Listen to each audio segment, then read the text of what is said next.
No mitu päeva jahimees aastas on jahimees?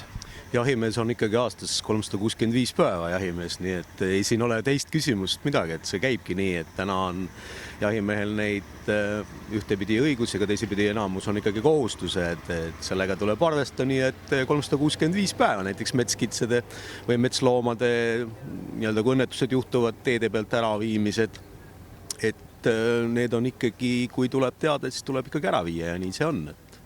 Nii et 365 päeva. Terved viimased aastad on probleemiks metssead kui katku levitajad. Kas nendega on nüüd ühel pool? Kindlasti õnneks ei ole metssigadega ühel pool, küll aga katkulevik on ikkagi väga tugevalt vähenenud. Tean, et on olnud paar sellist katkujuhust Eestis.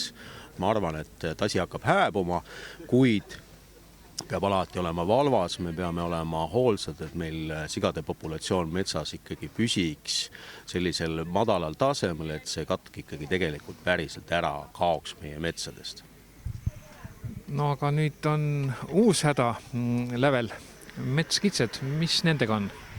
No metskitsede arvukus on tõusnud, väga soodsad talved on olnud, viimased 3 talve on väga soodsad neile olnud ja selle tõttu on nii-öelda siis kitsede arvukus tõustud väga tugevalt ja peame selles mõttes küttima, kui me vaatame täna õnnetusi, mis juhtub teedel, siis me näeme, et kitsede arvukus on suur ja ka metsameestel on suhteliselt probleeme juba sellega, et kitsed söövad ära nende metsakultuurid.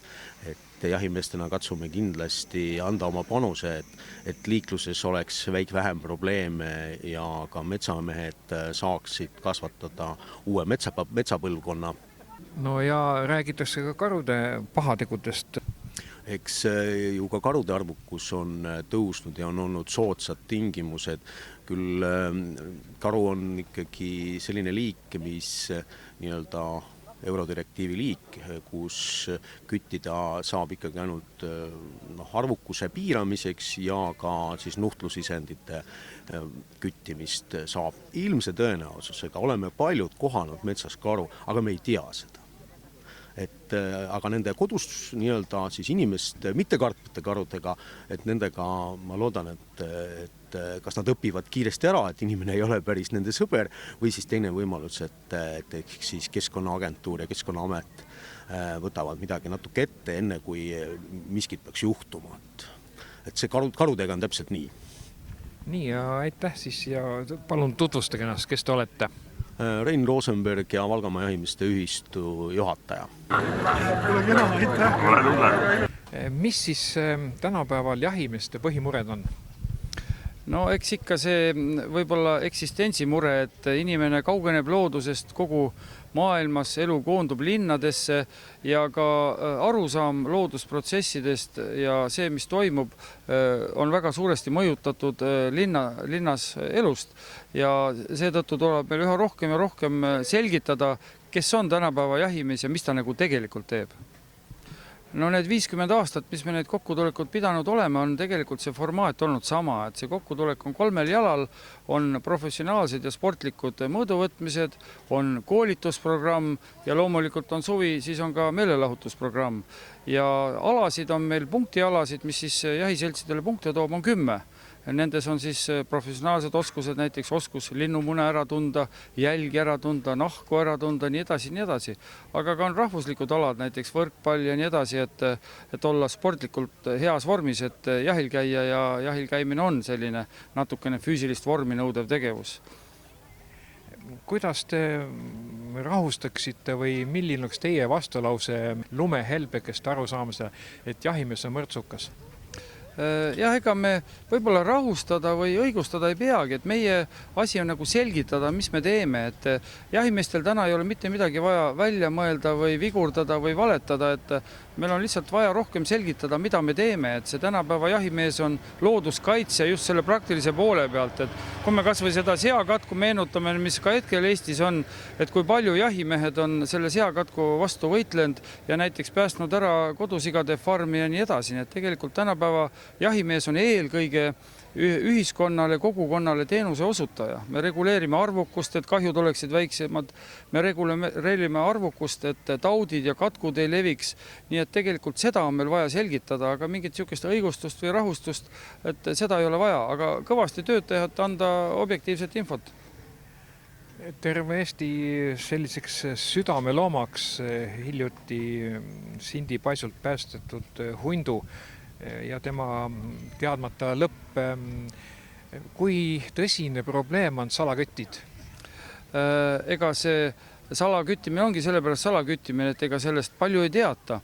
Aga selge on see, et kui me vaatame siin Põhjamaade ja teiste riikide kogemusi, siis erineval määral see tegevus on siiski levinud.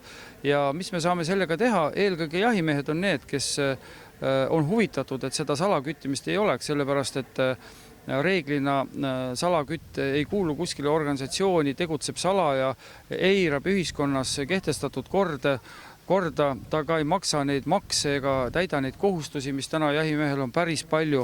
Ta katsub nii-öelda kergemalt hakkama saada ja teiste tagant varastada. Nii et eelkõige Eesti Jahimeeste Seltsi huvi on, et see salaküttimine saaks paljastatud ja seetõttu ka siin mõned päevad tagasi Keskkonnaagentuuri direktoriga Taimar Alaga, meie president Margus Puust, me sõlmisime sellise koostöölepingu, et me tegutseme ühiselt, et sellise nähtusega nagu salaküttimine seljad kokku panna ja sellega võidelda.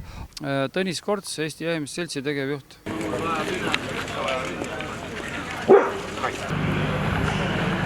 Austraalias on üks niisugune pill, mida mängitakse, see oli väga sarnane sellele.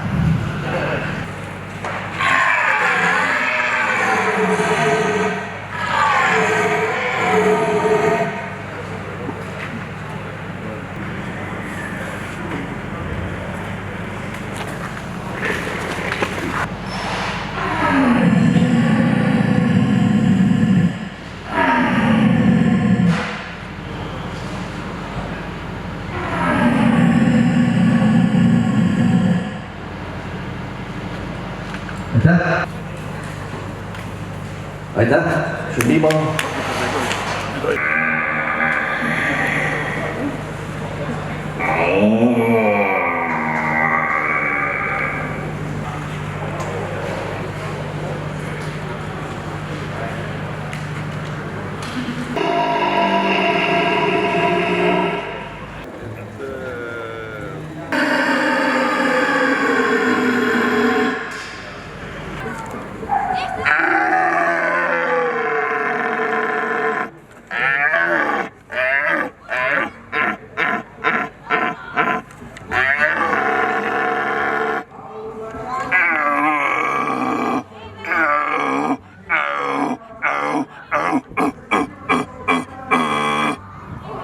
Hirveälle tegemine on see keeruline?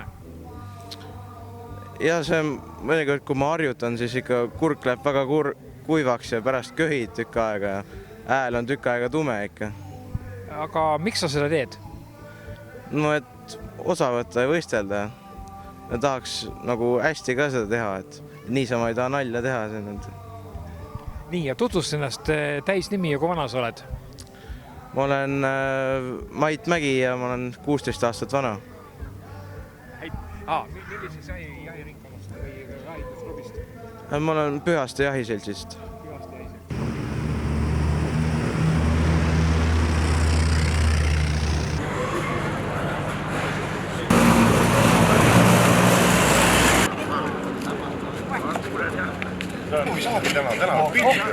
Täna päris koju mine.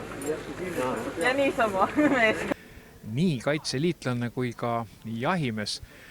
Mis siis kaitseliitlasele ja jahimees ühist on? No eks see ühiseks näiteks on ikkagi need inimesed ümberringi ja see mets, kus siis mõlemad käivad.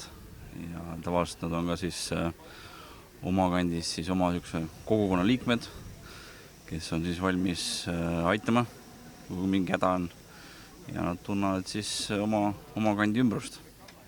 Mina olen Mehis Hoitsalu ja olen Rapla maleva liige. Kõva maa peale saab välja.